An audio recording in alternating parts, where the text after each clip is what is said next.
White House has declared monkeypox a public health emergency. Monkeypox cases have doubled in August. Now 10,000 people have had the virus as of Wednesday, August 10th. New York, California, and Florida have reported the most cases so far. Wyoming is now the only state in the U.S. that has not reported any cases.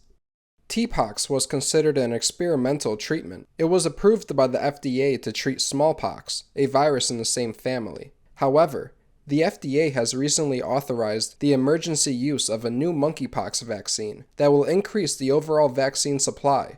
But can this vaccine offer the same amount of protection? There's a really good set of data from a wide set of vaccines, not just for smallpox, but also flu and rabies, that this way of administering vaccines can actually be more effective. Because this vaccine is a smaller dose, health experts say that it must be given between the layers of the skin to be effective. It creates an equivalent immune response, and so therefore, quite likely, equivalent protection. The FDA has reported that delivering doses this way has led to more redness, firmness, itchingness, and swelling at the injection site. Although, the FDA said that those who were studied experienced less pain and the side effects were manageable. The monkeypox vaccine remains in high demand. This exhausted hospital staff at Zuckerberg San Francisco General Hospital faces another day of long lines, people desperate to receive the vaccine. I think one of our biggest challenges is really just the inconsistency of the supply. If we could serve more, we would love to not have to turn people away. In California, nearly all who have reported probable or confirmed cases of monkeypox, more than 98% are men, with 97% of patients identifying as LGBTQ. However, public health officials stress that this virus can spread to multiple populations. Stephen Hayden is the CEO for Envision U, a Denver-based nonprofit focused on the mental health and well-being of Colorado's LGBTQ community. When you closely associate a public health concern like this with a certain population, it does prevent folks who are not part of that population from seeking care. The problem with that headline, again, is it's suggesting that this is a disease or a concern that should only impact gay men, and in fact, that's not true. Hayden says that messaging of public health emergencies needs to improve as well. And so as you think about how do we target messages, especially around public health emergencies like the monkeypox, we need to be very thoughtful about how do we craft and target certain populations with messaging. The CDC advises that monkeypox is spread through direct physical touch, mucus, and touching objects and fabrics. To prevent the spread of monkeypox, wash your hands often, avoid close skin-to-skin contact, and avoid contact with objects. This is Dante Corona, reporting for GSUTV. Strands of the polio virus have been found in New York City's wastewater pipeline. The virus hasn't been active in over a decade. Mayor Eric Adams speaks on it right now. Yes, it's so important. When I look over my life has shown the importance of crises and building the right team. Our coordination between the governor's office and Department of Health and our Department of Health and Mental Hygiene, we are dealing with a trifecta. COVID is still very much here. Polio, we have identified polio in our sewage, and we're still dealing with the monkeypox crises. But the team is there, and we're coordinating, and we're addressing the threats as they come before us, and we're prepared to deal with them, and with the assistance of Washington, D.C. Facts about the polio virus. Polio mainly affects children under 5 years of age. 1 in 200 infections lead to irreversible paralysis. Polio is a highly infectious disease caused by a virus. It invades the nervous system and can cause total paralysis in a matter of hours. The virus is transmitted by person-to-person spread or contaminated water or food and multiplies in the intestine. There is no cure for the polio virus, but it can be prevented.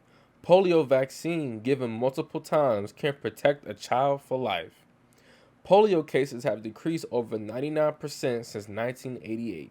The CDC recommends people keep up the hygiene, washing their hands, and also staying home when feeling ill. This is John Redfield Jr. reporting for GSU TV.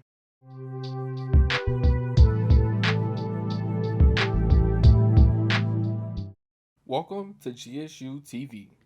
President Biden is speaking to the public for his gas plan relief. When the cost of oil does come down, we need the price at the gas stations that they charge at the pump to come down as well.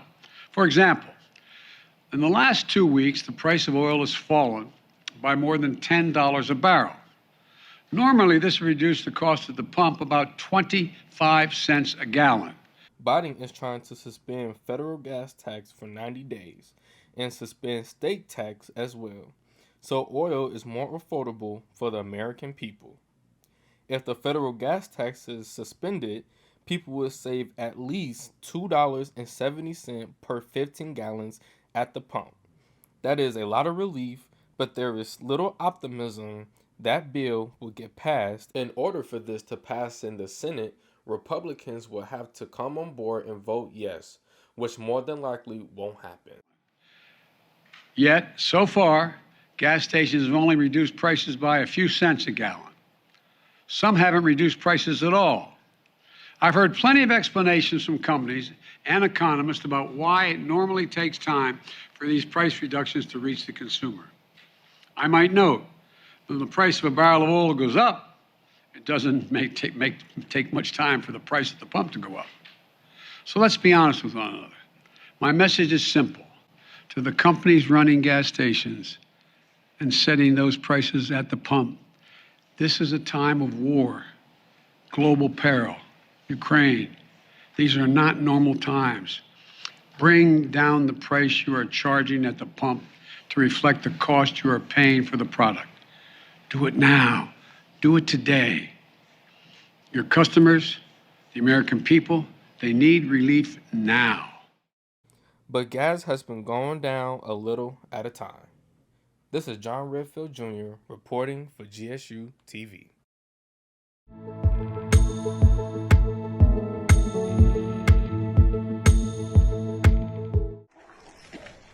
On Tuesday, July 26th, a series of Russian missile strikes bombarded Ukraine's southern Black Sea regions of Odessa and Mykolaiv. This is the aftermath of the shelling in Satoka, a key coastal town south of Odessa. According to the United Nations, over 5,000 Ukrainian civilians have been killed in the war. Russian airstrikes killed an estimated 100 to 150 Ukrainian civilians in mid-July. This estimate includes the 20 people killed by Russian strikes in the city of Vinnytsia, an attack which the president of Ukraine, Volodymyr Zelensky, has called an act of terrorism. As the sun rises, we see the devastation of Mykolaiv's most intense night of shelling. Emergency vehicles race into the town searching for people to rescue and fires to put out. The only fatalities after this night of bombing are at this residential mansion. Multi-millionaire businessman Alexei Vedotursky and his wife were taking shelter in their basement when a Russian missile struck into their home. Neighbors are terrified. We don't know what to do. We hate Russia, actually. It's unbelievable that it can, in one moment, just destroy everything. Maxime has lived here almost 20 years, but maybe no more. I just don't want to stay here right now. This crater here gives you an idea of just how big the blast was. A group of U.S. House members led by Adam Smith, chair of the House Armed Services Committee, met with the Ukrainian President Volodymyr Zelensky in Kyiv. President Zelensky briefed the delegation on recent Russian missile strikes, in particular, the attacks occurring around the port of Odessa. The United States will continue to assist Ukraine in the war effort by sending launcher systems, shells, and unmanned aerial vehicles. Meanwhile, on Ukraine's southern front, a reconnaissance team navigates towards Russian lines.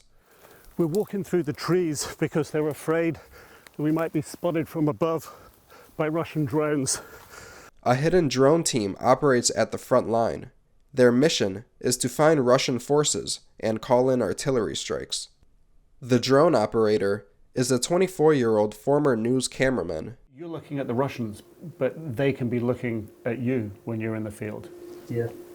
The side who wins the battle of the drones will likely dominate the battlefield, although that is highly dependent on who has the smartest drone technology. The executive director of the GSU Performing Arts Center is Lana Rogachevskaya. She lived in Ukraine until she was 19 years old. In May, Rogachevskaya conducted her second donation campaign for Ukraine. Rogachevskaya partnered with Tet, a non-profit organization, to collect first aid kits, ibuprofen, trauma kits, and tourniquets. This campaign first began in the spring, when Rogachevskaya and her crew sent 600 medical items and 500 hygiene items to Ukraine. However, Rogachevskaya encourages others to do more than just donate. Quote, "Know what's happening, because this is not just happening to one country," she said. "It's a global community, and it's affecting everyone in different ways. Knowing and talking about it and having access to truthful information is important." This is Dante Corona, reporting for GSU TV.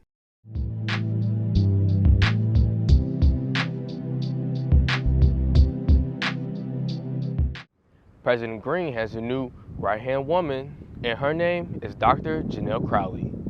Dr. Crowley just started at GSU last week as the new Chief of Staff. She will report directly to President Green and will serve as a liaison to the President's office for both internal and external constituencies.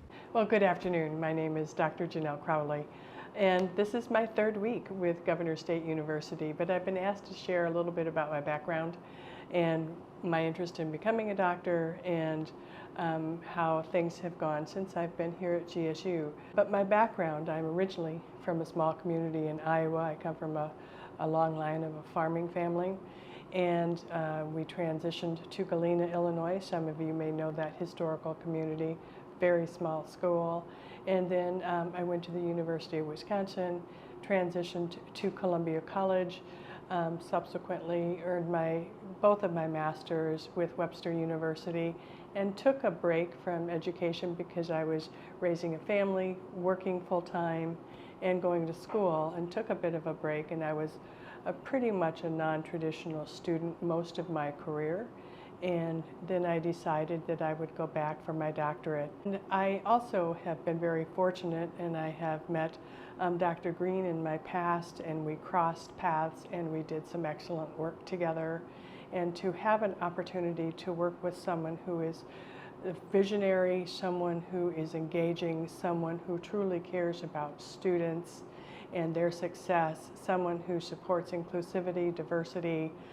It really is all part of my id. It's part of my social justice background for those that need accommodations. So it's really been a part of my background and part of who I am. So when an opportunity came to Governor State University, I really wanted to be a part of that. I just am so fortunate to have been so welcomed here, and it just demonstrates the reality of inclusivity for this campus and how they want to help everyone succeed.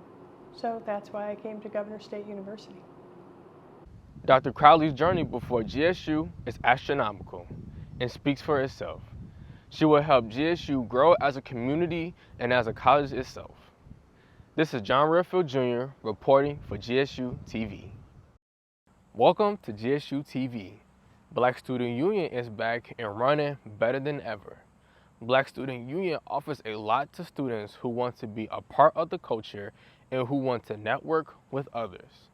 Black Student Union also has a new face that will represent the club with high integrity. The president of BSU, Miss Michelle Marshall. Hello everybody, my name is Michelle and I am the new president of Black Student Union here at Governor State University. Just a little bit about me. I was born and raised in Chicago, Illinois. I moved to the suburbs when I was about 14, a freshman in high school. I did attend Governor State University in 2015. While I was here, I lived in Prairie Place. I worked in student life office. I was a part of Welcome Week and a lot of different events on campus, but I did transfer due to the major that I wanted to pursue was not really happening for me, so I did transfer. Now I'm back as the new president of BSU. I actually did want to be the president of BSU, to be honest with you. I just wanted to join the organization However, I found out that it was inactive for some time, about 2 years, due to the prior committee graduating and COVID. Students weren't on campus, so I felt like that was my opportunity to take the organization under my wing, and I did just that. My purpose for BSU is to just recreate, revamp, and restart the organization with some of the same members, new members. We pride ourselves in inclusivity, so everybody at GSU is welcome to join the organization. My purpose is to serve. How can I serve as president? How can I serve my peers? And how can we serve GSU as a community? By getting involved, by fundraisers, connecting with local BSU organizations, and just doing a lot of things around campus and within the community. I'm so excited for the relationships that I'll have, the friendships that I'll create, and the people that I'll meet during this journey. If you're interested in joining BSU, just log in to Jaguar Connections, which is on your GSU portal, and you will type in Black Student Union, where you will see my picture as a president and my email. You can contact me directly at mmarshall3@student.govst.edu, and I'll respond within 24 hours. I hope to see you soon. Thank you. Black Student Union is open to all students, and the opportunities will come flying in. If you want to register for Black Student Union, you can go onto the GSU website and search for the Black Student Union tab there. And if you have any questions, you can contact President Marshall at mmarshall3@student.govst.edu. This is John Redfield Jr. reporting for GSU TV. From August 5th through the 7th, Chicago welcomed back its beloved comic expo, C2E2. Fans of all things comics, anime, and pop culture showed up and showed out with impressive cosplay. We made our way to the McCormick Place after reserving our tickets for Saturday, and while parking was difficult with this wave of bike riders, we finally managed to make it to the expo. We were shocked by the sheer size of this convention. There was simply so much to do and so much to see. C2E2 was inaugurated back in 2010. The first con featured a massive list of comic book artists and TV stars, with the guest of honor being none other than Alex Ross. Ross is a comic book artist and writer who was hired by Marvel in 1994 to illustrate a new series titled Marvels. Since then, he has made a drastic impact on Marvel and DC Comics. 2010 C2E2 was a success, and the convention has been running strong ever since. Fast forward to 2022, and C2E2 has expanded quite a bit. The gaming zone and the Pop Asia sections have become widely popular. A number of guests were in attendance. Some notables included Billy D. Williams. Many will remember his role as Lando in Star Wars: The Empire Strikes Back. Frankie Muniz from Malcolm in the Middle was signing autographs, as well as WWE wrestler The Undertaker. There was no shortage of vintage comic books available at C2E2. Boxes of comics lined up next to each other, many of them extremely valuable. Comic book collectors swifting through the books, looking to pull a classic issue for their collections. The long-standing culture of comic book collecting remains a focal point at C2E2. Although, there's something for everyone at this expo. Toy collecting is another huge market in the US, a hobby that has grown considerably during the pandemic. You can find a variety of vintage toys at C2E2. One of the most important features of the expo is Artist Alley, a place where amateur and professional artists can display their beautiful artwork and collections. This is a place where fans can meet their favorite artists and enjoy the work of upcoming artists in the industry. The incredible art on display can have you walking around for hours in Artist Alley. If you are interested in comic conventions and cosplay, or just American comics in general, then you can learn more about it at GSU. Professor Kristen Embry teaches a course on the communication, public relations, and advertising aspect of comics, cons, and cosplay. Professor Matthew Zaris teaches a course on American comic books, which can help you learn more about them and how these books apply to communication concepts. This is Dante Corona, reporting for GSU TV.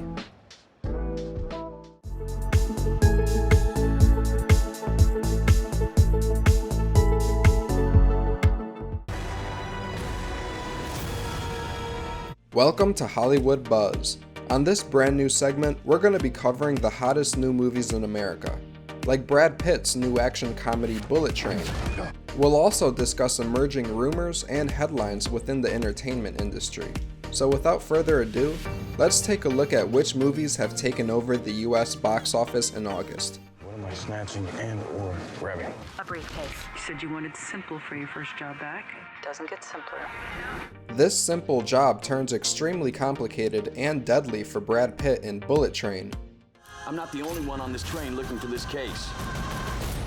There's a bunch of assassins on the train, all looking for the same thing. And it's, you know, these characters are so bombastic, they're brilliant, and they give you so much material as an actor to play with. Hi, there's a gun on. It's the quiet car. Bullet Train sits in first place in the box office, with a domestic total of $54 million after its second week of release. Top Gun Maverick is the second hottest movie in America, with a domestic total of $673 million. I'm not really great with animals. Yeah, I'm not really great with people. DC League of Super Pets is third. This animated adventure pulled in $23 million in its opening weekend, and had a domestic total of $58 million. Thor: Love and Thunder falls to fourth. The newest installment in the MCU raked in $325 million domestically. Jordan Peele's new horror mystery Nope sits at fifth place. With an estimated budget of $68 million, Nope had a domestic total of $107 million after its fourth week of release. Why do you want to hunt? Because you all think that I can't. Amber Midthunder must survive the attack of an intergalactic predator in the new Hulu original Prey. The film is a prequel to the classic 1987 action flick Predator. Making it was a dream come true for its director. This is something I've been dreaming about since I was in third grade and wasn't allowed to see the movie. Producer Jane Myers brought a high level of realism and detail to the movie. I was able to just infuse everything from my life into this film, and anything that I heard about from oral history, anything that I've seen in museum collections, etc. According to 20th Century Fox, Prey was the most watched premiere across all films and television series on Hulu in the US. Leslie Grace is an American singer and actress who was set to star in DC's 2022 film Batgirl. Unfortunately for DC fans, Warner Bros. Has decided not to release the film on any platform. Multiple sources reported that the test screenings for Batgirl were extremely poor. This prompted Warner Bros. To shelve the nearly completed film. The studio spent an estimated $90 million on the production of Batgirl. Grace took to Instagram to thank the cast and crew of the film, as well as thanking her fans for their continued support. In other news, The Flash star Ezra Miller is seeking mental health treatment amid a string of arrests in 2022. Miller was arrested twice this year in Hawaii, once for disorderly conduct and harassment. The actor was most recently charged with felony burglary in Stamford, Vermont. It's unclear if Miller will appear in any future DC projects. However, The Flash is still set to be released in theaters on June 23, 2023. A future movie to be excited for would be Joker Folie à Deux. The sequel to Joker 2019 is set to release in theaters October 4th, 2024, exactly 5 years after the original film. Thank you for watching Hollywood Buzz. This is Dante Corona, reporting for GSU TV.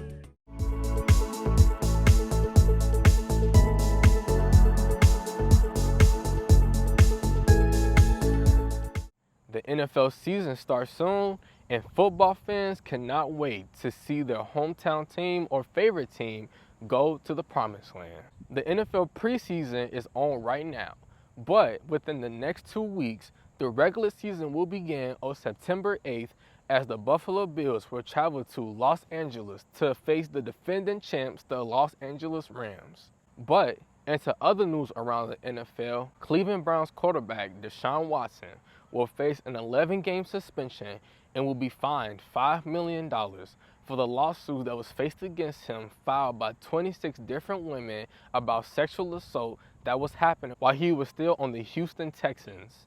Watson has constantly apologized to the women that he has affected in the interviews that he has taken about the situation. The Cleveland Browns will go with Jacoby Brissett for the first 11 games of the season until Watson is off of his suspension. The Kansas City Chiefs have traded their 6-time Pro Bowl wideout Tyreek Hill to the Miami Dolphins for 5 draft picks. The Miami Dolphins are giving up a first-round draft pick, a second-round draft pick, a fourth-round draft pick, a fifth, and a sixth-round draft pick. Many people are wondering why the Kansas City Chiefs would trade their star wideout since he has brought them a Super Bowl. But the Kansas City Chiefs fans are ride or die with their quarterback, Patrick Mahomes, and obviously the front office, as they believe that he will still bring them another Super Bowl trophy in the near future. The Chicago Bears have made a coaching change and have hired former Colts defensive coordinator Matt Eberflus. The Chicago Bears have made a couple of trades as they have traded their star defensive lineman Khalil Mack to the Los Angeles Chargers. Chicago Bears quarterback Justin Fields enters his second season as the starting quarterback for the Chicago Bears. Last season, he threw for 1,870 yards, 7 touchdowns, 10 interceptions, and had a QBR of 26.4. The young QB works and strives to make better plays and hopes to be in a better offensive scheme so that he can lead the Chicago Bears into a playoff berth this season. Good luck to all 32 teams in the upcoming NFL season. Will the LA Rams repeat as Super Bowl champions, or will there be another team that will come up and take the trophy with them back to their hometown? This is John Redfield Jr. reporting for GSU TV.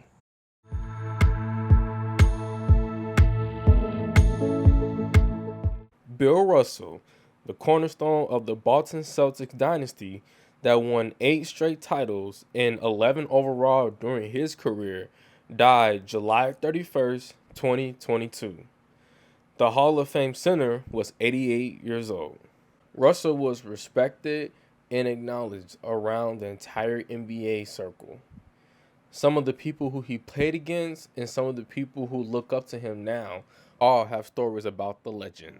Bill, the competitor, will live on forever, and the things that he did on the court, enabled his team to win 11 world championships. He'd come past my house on Thanksgiving, eat the food, sleep in my bed, and go out there and whip my butt. Understand? And my mother would say, "No, Will, we shouldn't feed Bill so well the next time." Whatever. But yeah, well, okay, you're right now. I'm gonna do something about that. Understand? Look at what his peers thought of him and how they sort of genuflected before him. I'm talking about Jerry West. The greatest winner that ever played professional basketball, Bill Russell. And Elgin Baylor. Bill Russell won 11, I think, or 13 years championship every year. And the year he didn't win a championship, he was hurt. And Julius Erving. Talked to me about his life and his feelings about things, and became very much a father figure at that moment for me, and probably one of the most special people in my life. And the list goes. Kareem. That extraordinary contribution to the sport is one thing, and then his extraordinary contribution as an activist is something else. And then on through the years, Michael. Bill Russell won 11. And Magic. Now everybody knows without your rebound, there's no fast break. And Charles Barkley. And what he's done for civil rights in this country is unmatched. Thank you. Thank you for everything you've done for me and my family. Bill Russell will live forever. This is John Redfield Jr. reporting for GSU TV.